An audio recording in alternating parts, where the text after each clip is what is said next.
हरे कृष्णा माता जी प्रभु जी। आज हम माँ लक्ष्मी जी की कथा का स्मरण करेंगे।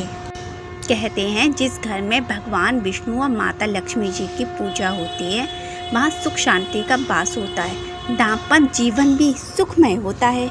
लेकिन क्या आप जानते हैं कि एक बार ऐसा भी हुआ था कि श्री हरि को भी माता लक्ष्मी जी की वजह से रोना पड़ा। आइए जानते हैं इसके पीछे की पौराणिक कथा।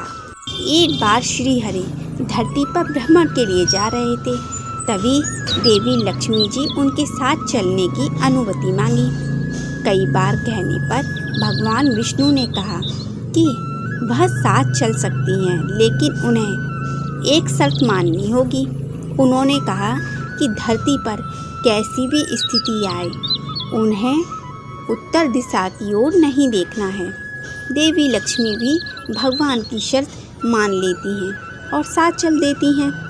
जब श्री विष्णु और माता लक्ष्मी जी भ्रमण कर रहे थे, तभी देवी की नज़र उत्तर दिशा की ओर पड़ी। उस ओर इतनी हरियाली थी कि वह खुद को रोक न सकी और सामने दिख रहे बगीचे में चली गई। इसके बाद उन्होंने उस बाग में से एक पुष्प तोड़ लिया और भगवान विष्णु के पास वापस आए।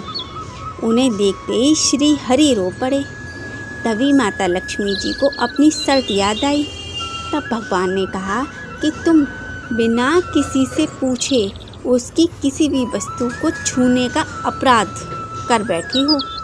देवी लक्ष्मी को अपनी गलती का एहसास हुआ और उन्होंने भगवान से क्षमा मांगी। लेकिन श्री हरि ने कहा कि इस गलती की माफ़ी उस बगीचे का माली ही दे सकता है। उन्होंने कहा अब उन्हें उस माली के घर में दासी बनकर रहना होगा। देवी लक्ष्मी उसी क्षण गरीब औरत का रूप धारण किया और सीधे उस माली के घर पहुंच गई। माली ने उनसे कभी खेत में काम करवाया, कभी बगीचे में, तो कभी घर में। लेकिन एक दिन उसे पता चला कि वह दासी कोई और नहीं माता लक्ष्मी है, तो वो रो पड़ा। कथा के अनुसार माली ने माँ लक्ष्मी से क्षमा याचना की और कहा कि जो कुछ उसने उससे करवाया है वह अज्ञानतावश था, जिसके लिए वह उसे माफ़ कर दें। माँ लक्ष्मी जी मुस्कुराते हुए कहा कि जो भी वह नियति थी इसमें उसका कोई दोष नहीं, लेकिन जिस तरह उसने माँ को अपने परिवार का सदस्य समझा उसके लिए वह उसे आजीवन सुख समृद्धि का वरदान देती हैं। देवी लक्ष्मी जी ने कहा कि माली और उसका परिवार के सदस्यों को जीवन में किसी भी तरह का कष्ट नहीं भोगना पड़ेगा। इतना कहकर देवी अंतर ध्यान होकर विष्णु लोक वापस चले गए। तो चलिए अब हम दूसरी कथा का अध्ययन करते हैं। शुक्रवार को जो भी ये कथा सुनता है उसके सभी कष्ट दूर होते हैं, दरिद्रता दूर होती है, सभी की मनोकामना पूर्ण होती है। जय बोलो भगवती माँ की, जय हो माँ लक्ष्मी की जय हो। तो चलिए अब हम कथा आरंभ करते हैं। एक गांव में एक साहूकार रहता था। साहूकार की एक बेटी थी। वह नित्य प्रतिदिन पीपल सींचने जाती थी, यानी कि वो पीपल के पेड़ को पानी देने जाती थी। पीपल के पेड़ में से माँ लक्ष्मी जी प्रकट होती थी और वो उस लड़की से कहती थी कि तू मेरी सहेली बन जा। पर लड़की ने कहा कि मैं अपने पिता से पूछे बिना कोई कार्य नहीं करती। मैं घर जाकर अपने पिता से पूछूंगी, तब कल आपको बताऊंगी। साहूकार की बेटी घर जाकर अपने पिता को सारी बात कह दी। तब उसके पिताजी बोले, वो तो साक्षात महालक्ष्मी है, अपने को और क्या चाहिए, तू लक्ष्मी जी की सहेली बन जा। दूसरे दिन वह लड़की फिर गई। तब लक्ष्मी जी पीपल के पेड़ में से निकल कर आईं और कहने लगी कि तू मेरी सहेली बन जा। लड़की ने कहा हाँ, अब हम दोनों पक्की सहेली बन जाएंगे, और वो दोनों पक्की सहेली बन गई। लक्ष्मी जी ने उसे खाने का न्योता दिया। घर आकर लड़की ने अपनी माँ व पिताजी से कहा कि मेरी सहेली ने मुझे खाने का न्योता दिया है। तब लड़की के पिताजी ने कहा कि सहेली के घर जाओ तो जरा संभल कर जाना। तब वह लक्ष्मी जी के यहाँ गई तो लक्ष्मी जी ने उसे ओढ़ने के लिए शॉल दी, रुपए दिए, सोने की चौकी दी, सोने की थाली दी, 36 प्रकार के व्यंजन कराए। जब वह घर जाने लगी तो लक्ष्मी जी ने उसका पल्ला पकड़ लिया और कहने लगी, मैं भी तेरे घर जाऊंगी। तो उसने कहा, चलिए आप मेरे घर आइए। वह घर आकर लड़की चुपचाप बैठ गई। तब साहूकार ने अपनी लड़की से पूछा कि बेटी, तुम तो अपनी सहेली के यहाँ गई थी, तो इतनी उदास कैसे बैठी हो? क्या बात है? कोई तकलीफ़ है?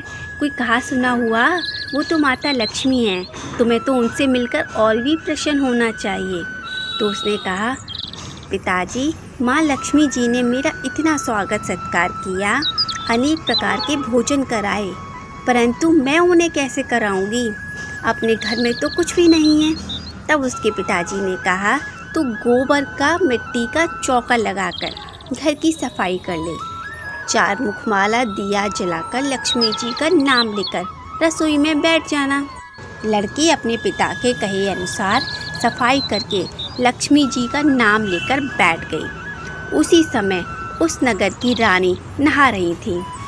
उनका 9 लाख का हार चील उठाकर ले गई और उसे उस साहूकार के घर में डाल गई।